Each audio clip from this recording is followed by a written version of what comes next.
Говорим с Надежда. Подкаст на Сдружение Деца с онкохематологични заболявания.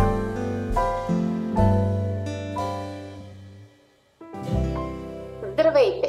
Аз съм Надежда Милева, а вие сте с подкаста на Сдружение за деца с онкохематологични заболявания Говорим с Надежда. Днешната тема е породена от слънцето, морето и ваканционните дни. Каква е грижата, от която се нуждае детето, за да му подсигурим безопасност, забавление и спокойствие по време на лятната ваканция? По тази тема днес ще говорим с доктор Кристина Петрова, педиатър, детски онкохематолог от клиниката по детска онкохематология в град Варна. Здравейте! Здравейте! Изключително ми е приятно да съм част от този подкаст и да можем да си поговорим малко за едно лято с усмивка. Може ли дете, преминало през онкологично или хематологично заболяване и което е на поддържаща терапия, да пътува през лятото? Да, категорично да, но е желателно да бъдат изпълнени някои условия. Важно е детето да е здраво, да няма активна инфекция в настоящият момент. И това, което ние като лекари следим, е броят на неутрофилите. Това е абсолютният неутрофилен брой, който ако е над 1000, това е в рамките на безопасното и пътуването на детето е допустимо. Важно е за нашите родители да знаят, че въпреки всичко, имунният статус на детето все още е компрометиран. Имуносупресията не е толкова дълбока, колкото е била в началото, но въпреки всичко, детето е имуносупресирано и те трябва да имат в предвид това, че все пак има нисък риск от инфекции. Затова е желателно преди едно планирано пътуване да се консултират с проследяващият хематолог и да се изкоментира дестинацията, към която са се насочили семейството. Особено ако говорим за пътуване в чужбина или по-далечен район. Лично аз смятам, че е добре и е препоръчително да се избере една по-близка дестинация в нашата страна или в страни близки до България, където семействата и детето биха имали достъп до една адекватна медицинска помощ. Тук позитивното в случая е, че България предоставя възможности за пътуване както на планина, така и на море, т.е. има едно разнообразие с семействата. Естествено, е необходимо да се знае, смятам, че това повечето родители го имат в предвид, да се избягват райони, които имат широко разпространена малария или региони, които е ясно, че имат повишен риск от инфекциозни заболявания, като Индия, например. Тоест, това, което в момента казваш, вероятно върви с начина, по който да се предвижат от тази дестинация. Има ли значение какъв ще бъде транспорта, който ще използват? Да, има значение.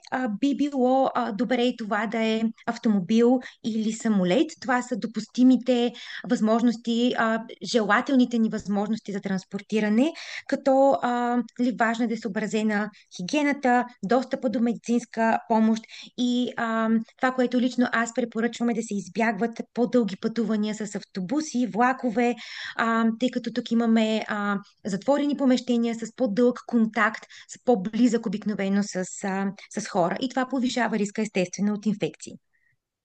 Да, сега докато те слушам, понеже аз ходя на лагери с децата от доста години, на някои от лагерите те са заедно с родител и едно от нещата, които ми е правило изключително впечатление е, че още не сме стигнали до мястото, където ще бъде нашата ваканция или нашия лагер, и родителите вече знаят къде има лаборатории, къде има болница, как може да се стигне до най-близката болница.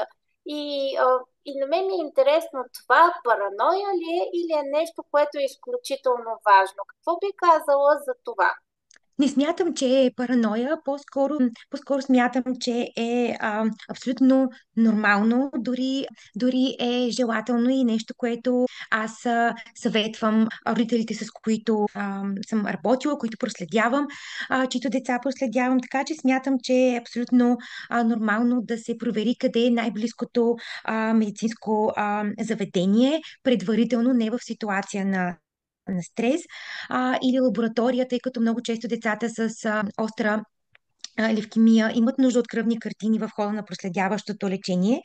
Като това, което аз съветвам, освен тази справка, която са си направили родителите, е те да носят епикриза, копие на последната кръвна картина или някаква снимка, за да може при среща с лекар той да има информация за актуалния хематологичен статус на детето. Така че мисля, че това е абсолютно нормално.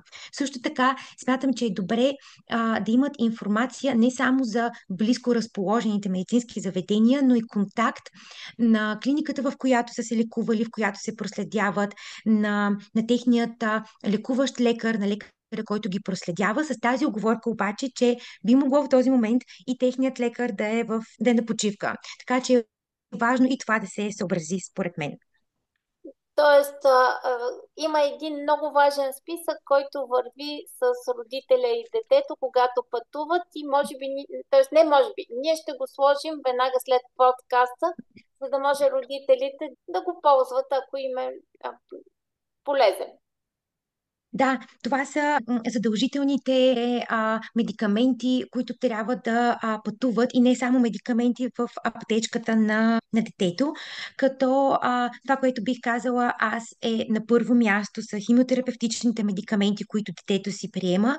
Ако това е пациент на поддържащо лечение, това са поренетол, метотрексат и бисептола в профилактичният режим, който децата приемат дълго време, като е много важно да има много ясни указания кое кога се приеме, в какъв дозов режим, особено ако детето е някъде с баба и дядо, които обикновено са много старателни, много тревожни и ако са нямали продължителен престой с детето в болница, много често те не са свикнали, т.е. те нямат тази рутина да дават тези медикаменти. Хубаво би било да имате термометър и антипиретик. Предпочитам парацетамол, това е което аз съветвам. Ако се случи детето да се нарани, антисептик, лепенки, стерилни марли, е също важно да са в тази аптечка, рехидратиращи разтвори и противоралгични медикаменти, които е хубаво да бъдат обсъдени преди това с лекаря, който следи това дете.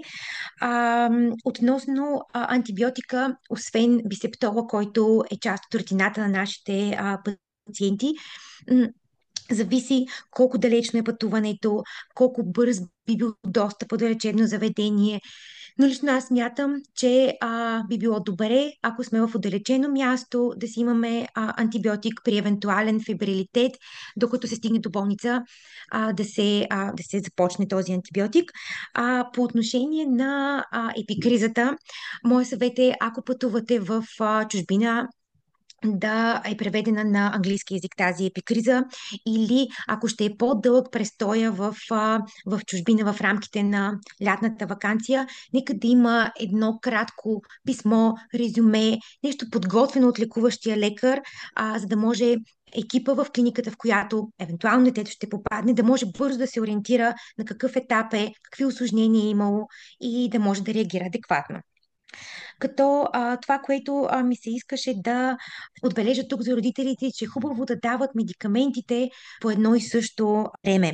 По този начин ще създадат навик и така ще избегнат пропуска в хода на една лятна почивка в хода на вакансията, когато така или иначе имат малко повече свобода и те. Важно е да поддържат добре хидратирано детето по време на лятната почивка. Тук правя една кратка препратка към сока от грейпфрут, който би могъл да повлияе метаболизма на порнитола. Желателно е да се избягва, да го имат в предвид това родителите. И е важно да имаме в предвид какви медикаменти приема детето, да сме ги обсъдили с лекуващия лекар, тъй като всички родители, смятам, знаят, че метотрексата има влияние върху кожата, прави я по-фоточувствителна и всъщност е важно да имат и слънцезащита в тази предварителна подготовка, която си правят. Всъщност това е един от най-важните въпроси за лятото. Какво трябва да знаем за слънцето и слънцезащитата?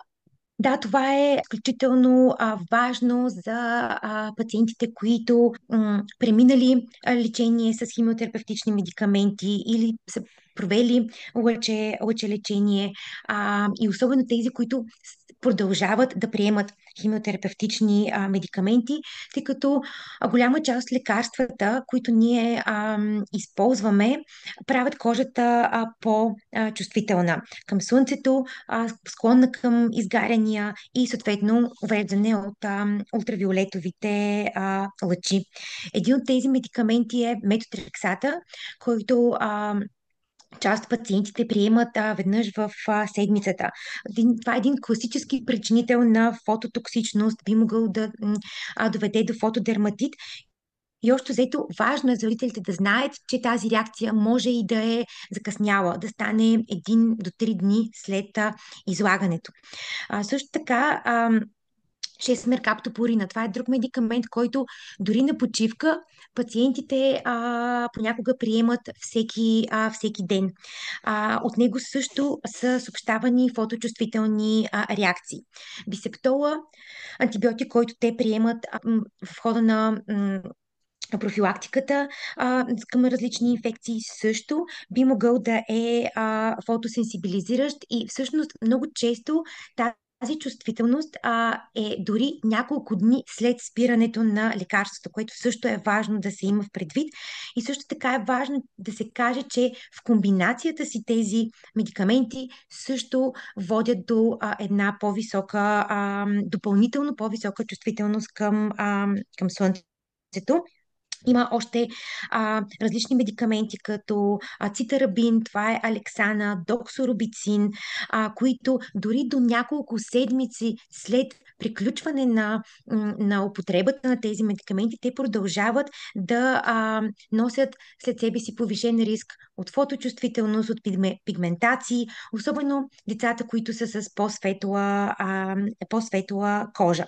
Други такива медикаменти са тирозин-киназните инхибитори. Това са иматинип, дазатинип. Те имат редовен прием и този редовен прием носи със себе си един повишен и постоянен риск от фоточувствителност.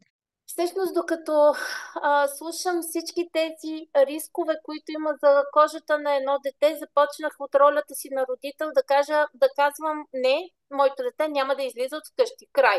И си представих много от родителите, които сякаш ще чуват по този начин. Има ли препоръки за защита от слънцето, които да дадат възможност на детето, въпреки всички тези рискове, да има нещо, с което да се предпази? Да, разбира се, има такива препоръки.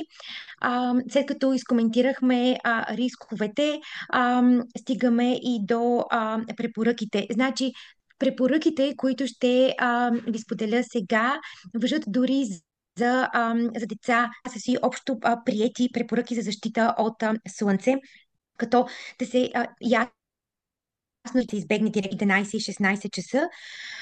Слънцезащитата е изключително важна.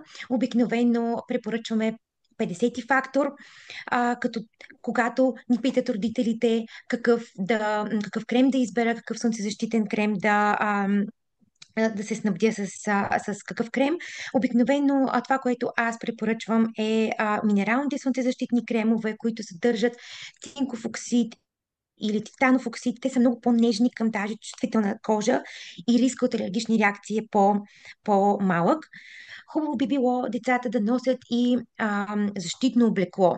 Винаги трябва да се излиза с шапка, по възможност шапка с периферия, дрехи с UV защита, като естествено е да препоръчаме да се търси сянка, да се използва чадър и редовно да се нанася тази слънцезащита. На всеки 2 часа или след плуване. Много е важно, когато говорим за слънцезащита, да се има в предвид, че хубаво би било тя да се нанася между 20-30 минути преди да излезе детето на слънце. И много внимателно да се нанася на тези места, които обикновено всички ние забравяме, като ушите, врата, крака, всички изложени на слънце части от детското тяло, като това, което исках всъщност да обърна внимание е, че ако детето приема или е приемало някои от тези медикаменти, които споменах малко по-рано, или е на поддържаща терапия с метотрексат, поринетол, трябва да бъде предпазвано от слънцето така, както биха го предпазвали и го предпазват от инфекции. Системно, всеки ден, дори при кратък излет. Но в никакъв случай да не го ограничават от излизане навън на разходка или разходка по плажа. Всъщност, казахте плаж, така че може ли да ходи едно дете, преминало през онкологично заболяване на море, или трябва да избере басейн? Въобще, какви са водните активности, към които е добре да са по-внимателни? Това е много често задаван въпрос от родителите. Водните активности и въобще плуването и контакта с водата смятам, че е една от най-приятната част от лятната почивка. Смятам и най-полезната. Всички знаят ползите от плуването, от морската вода. Смятам, че това е и една от физическите активности, която лично аз препоръчвам при спиране на лечението, когато ме питат какъв спорт да изберем за нашето дете, обикновено препоръчвам плуване. Но когато говорим за плуване в басейн, трябва да имаме в предвид някои неща. Има си плюсове, има си и рискове. Обикновено басейнът, хубавото е, че е една контролирана среда. Водата би могла да се коригира температурата, лесен е достъпа до басейна, понякога по-често от това до морето. Може да се контролира качеството на водата. Това, което притеснява родителите и което коментираме много често, това е хлорираната вода. Всички знаем, че хлор се използва за дезинфекция на водата, убива бактерии, вируси, гъби, но когато хлорът се свърже с органични вещества, като пот, урина, козметика, се образуват хлорамини. И всъщност това са тези вторични вещества, които дразнят очите, кожата, дихателните пътища и биха могли при нашите пациенти да предизвикат, тъй като вече казахме колко по-чувствителни са те за червяване, парене, обриви. Всъщност те са от тук е повишения риск от инфекции. И общо взето това, което аз препоръчвам е да се избягват басейните или да се избират много внимателно проверени, чисти басейни, децата да носят добре прилепнали очила за плуване и най-важното е, след като е плувало детето в басейна, да бъде изплакнато тялото и очите с чиста вода и да бъде подсушено това дете и съответно престоя му във водата да е контролиран от родител и да е умерен. Като лекар трябва да кажа, че има ситуации, в които е категорично не и категорично забранен басейна, ако имаме рани, афти в устата, обриви или ако лекарите казал, че са ниски левкоцитите и ако лекар категорично е казал, че момента просто не е подходящ. Тук ще те спра, защото се свързах с конкретна ситуация, в която дете дойде тук на възстановителния център в село Опит Свет, видя страхотния басейн и аз трябваше да бъда така в моята глава усещането за лошата, която да каже: съжалявам, днес няма да можеш да ползваш басейна. И докато доктора не каже може, тук нали, няма да влизаш, точно защото имаше афти и това е едно от преживяванията и на възрастните. Вероятно е много трудно да поставиш ясна граница точно в такива моменти, когато виждаш желанието на детето и може би тук родителите трябва да бъдат много твърди и да не правят компромис, защото този компромис може да им се, както се казва, да се върне после по-тежко. Да, абсолютно съм съгласна с това. Като цяло, дори при здрави деца, дори при възрастни, трябва да се подхожда към басейните с изключително много внимание. Затова всъщност и аз предпочитам морската вода, плуване в морето. Нали, тя е много по-малко дразнеща от хлорираната вода.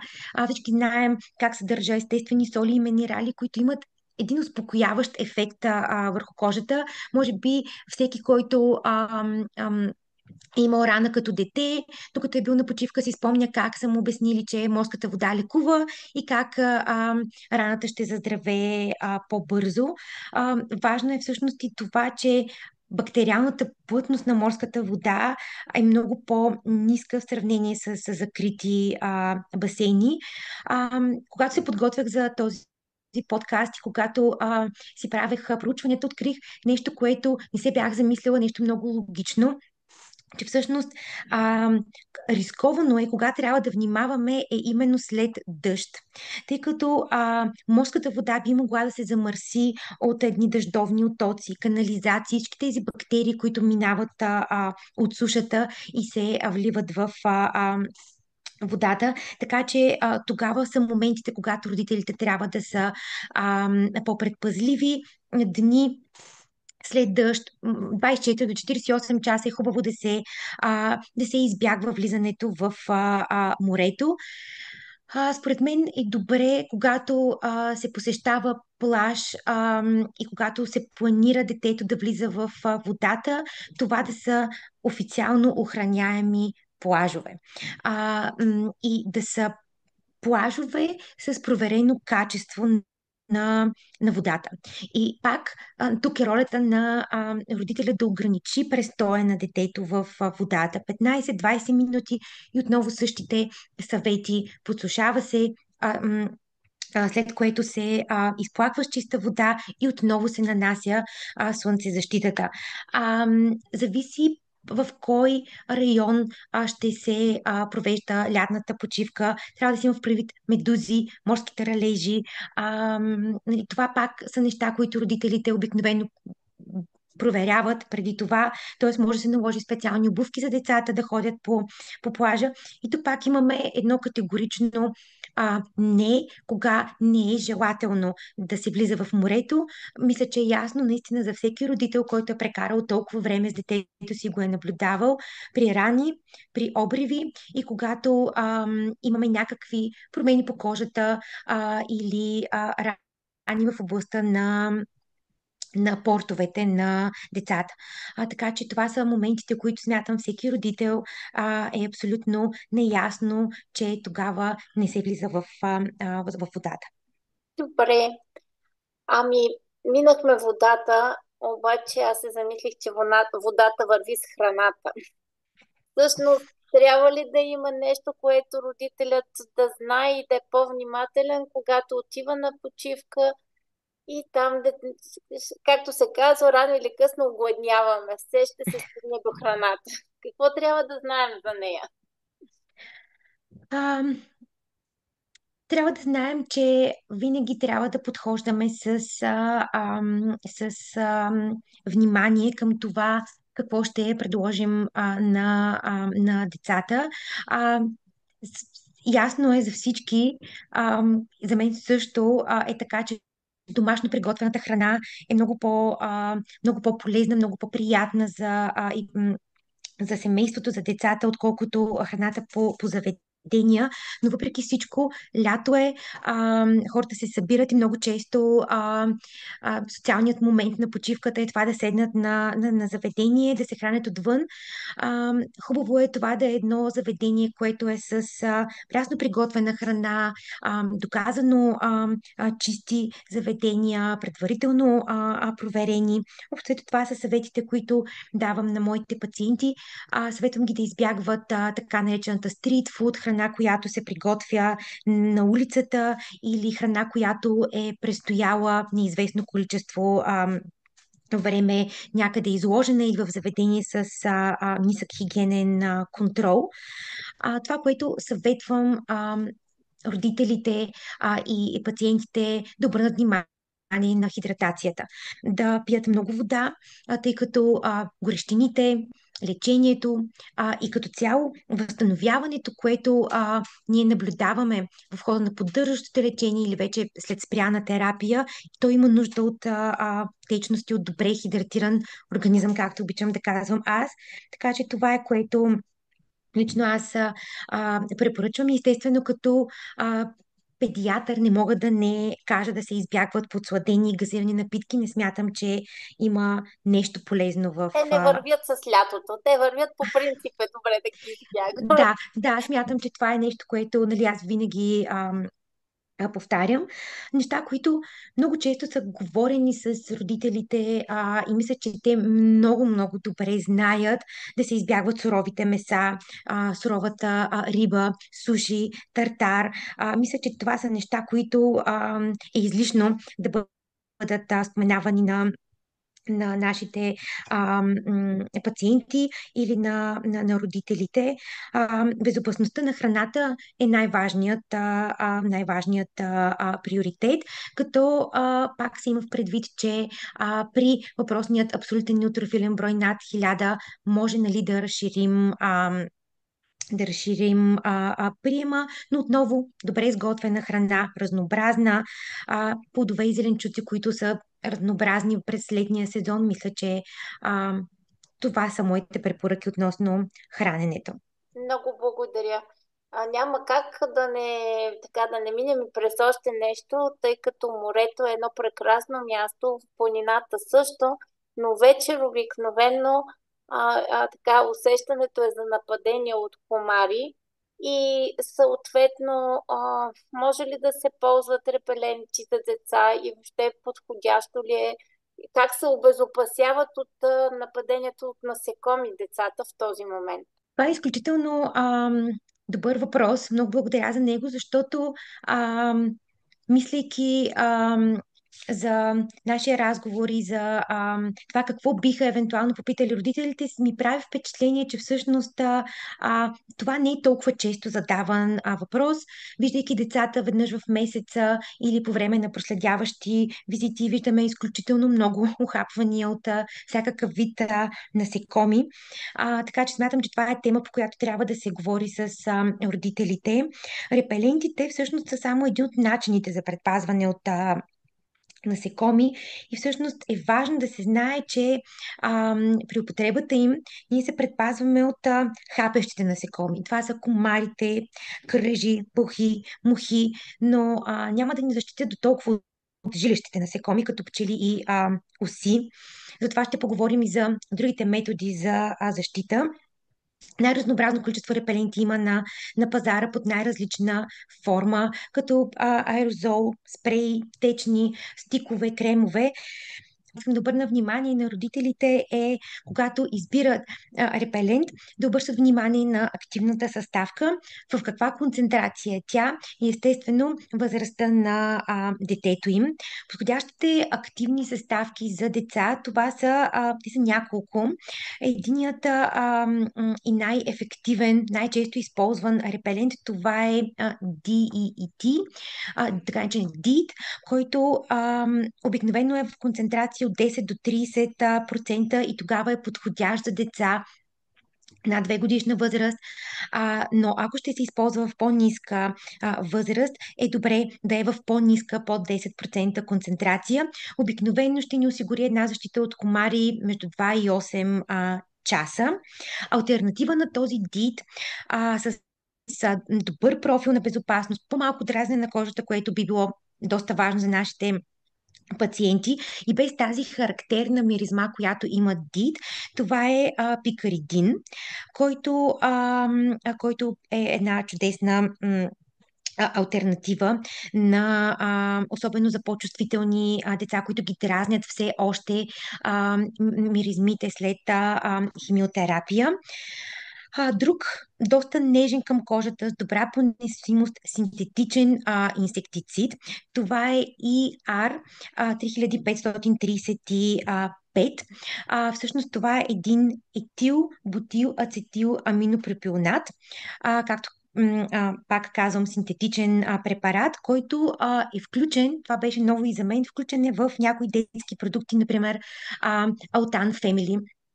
Така че също е с така доста подходящ за една ежедневна употреба в умерено рискови зони. Споменах вече и натуралните препарати, които обаче не се препоръчват за деца под 3-годишна възраст, като лимоновия евкалипт, например. Така че тук в обобщение относно репелентите бих могла да кажа, че е желателно да не се използват при деца под двумесечна възраст и независимо какъв препарат си изберат родителите, е желателно да бъде прочетена било то етикет, кратка характеристика или указанията за употреба. Трябва да се спазват стриктно тези мерки. Това, което аз бих могла да кажа от моя опит и като съвети, които в редките случаи, както казах, сме коментирали това с моите пациенти. Прилага се върху облеклото, върху външната страна на дрехите, върху здрава кожа. Много е важно да е здрава кожата и хубаво би било да стане на открито, да не е в затворени пространства. Много е важно да се сложи достатъчно количество и да не се употребява повече, защото или още веднъж да се нанесе, защото това няма да го направи по-ефективен. Така че повторното приложение би могло да го направи, да се увеличат дразнещите ефекти, ако има такива. Помагайте на децата, проследявайте ги как си нанасят репелента и след прибиране отново в къщи, при прибиране на закрито, трябва да бъдат изпрани тези дрехи, децата измити с вода и сапун и общо взето, мисля, че това са препоръките. Важно е да се отбележи и да се обърне внимание на съвместното употреба между репелент и слънцезащита, защото мисля, че това е нещо, което се случва в ежедневието. Първо се нанася слънцезащитата, след което се изчаква половин час и след което можем да сложим репелент. Като тук е важно да се има в предвид, че това ще се повтори след дадено време, след изчерпване на ефекта. И отново тук обръщам внимание защо е толкова важно да знаем активната съставка на репелента, който използваме. Защото, например, продуктите, които съдържат DEET, този първия репелент, който споменах, биха могли да направят по-ефективна слънцезащитата ни. Затова е важно да имаме предвид с какво разполагаме. Много естествено прозвуча. Едното се слага в къщи на затворено пространство, т.е. за слънцезащитата се слага преди, а пък после излизаш навънка и пръскаш другото и отиваш на плаж. Т.е. могат да бъдат съчетани, не е толкова сложно. Да, мисля, че е доста естествено. Когато заговорихме за репелентите, споменах, че има и други методи за защита. Важно е как ще облечем детето. Важно е да е с дълъг панталон, с свободна риза или с дълъг, лека дреха с дълъг ръкав. Ако ще се ходи на място, където очакваме да има повече комари или място, на което не сме сигурни, е добре да избягваме флоралните мотиви, ярки цветове, които те ще привлекат насекомите. Вечер след стъмване са обикновено повече. Около водоеми са също повече. Тогава би било хубаво да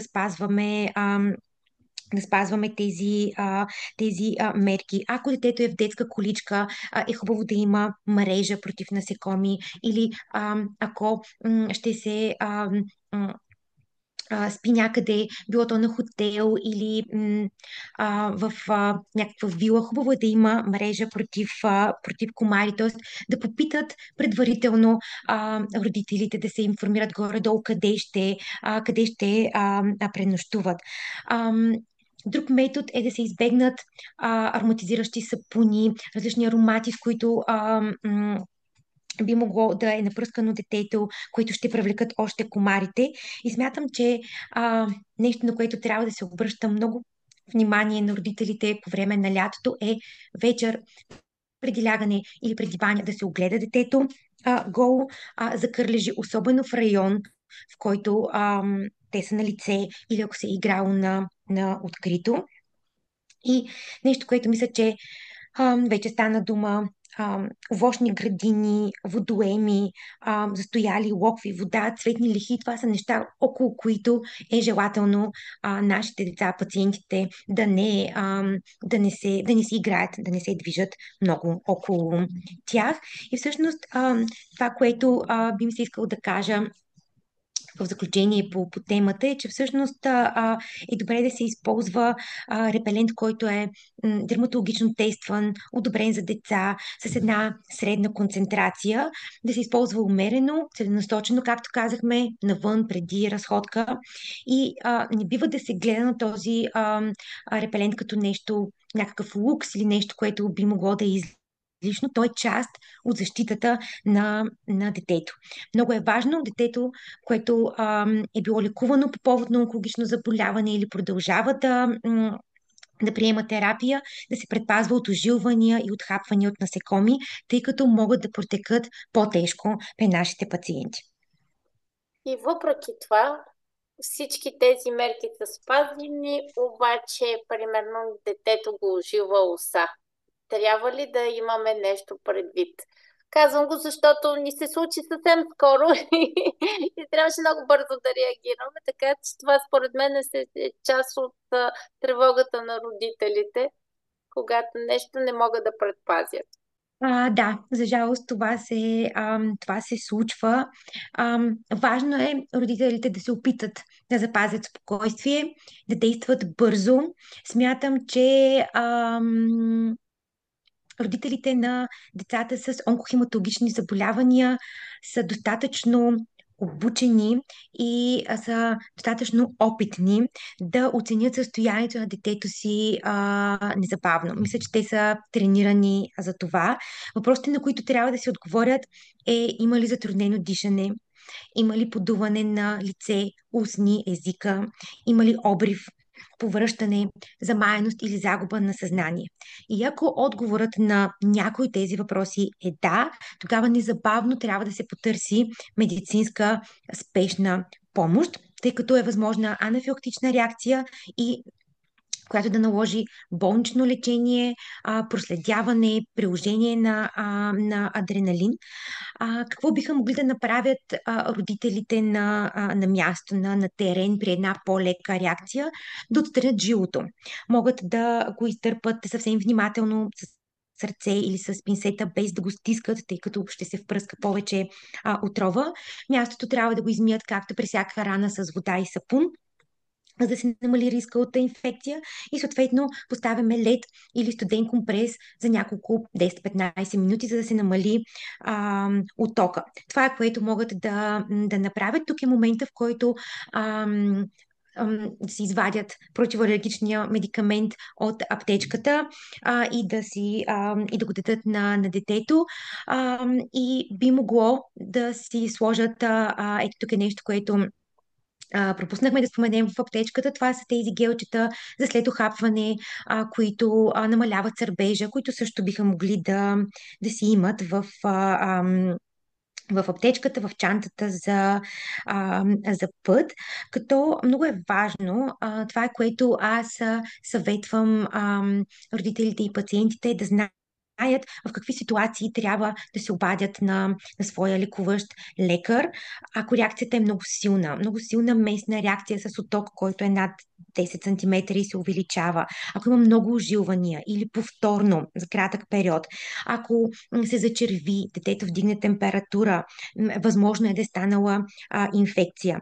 Така че имайте предвид, че все пак детето е имуносупресирано, реакцията може да бъде както по-тежка, така и по-лека. Непредвидими са начините, по които децата след химиотерапия ще отреагират.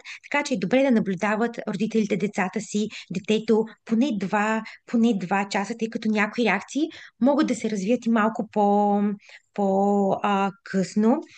Ако родителите знаят и им се е случвало преди детето да се разболее, че то е алергично, а, мисля, че това са тези родители, които винаги носят със себе си противорадичните медикаменти, антихистамините и евентуално тези автоинжектори с адреналин, като епипен, например. Но в обобщение и съвета ми към родителите е да знаят, че отговорът към това ожилване би могъл да е непредсказуем, но те трябва да действат спокойно и бързо. Тоест, понеже сега споменахте за противоалергичното, което да се изпие, това може ли да бъде реакция, която родителя да направи веднага след отжилването, независимо дали детето има алергия или не? Това добра идея ли е, тъй като ние сме нация, която много обичаме хапчета и обичаме сами да си предписваме лекарства, затова и ми се иска да го уточним.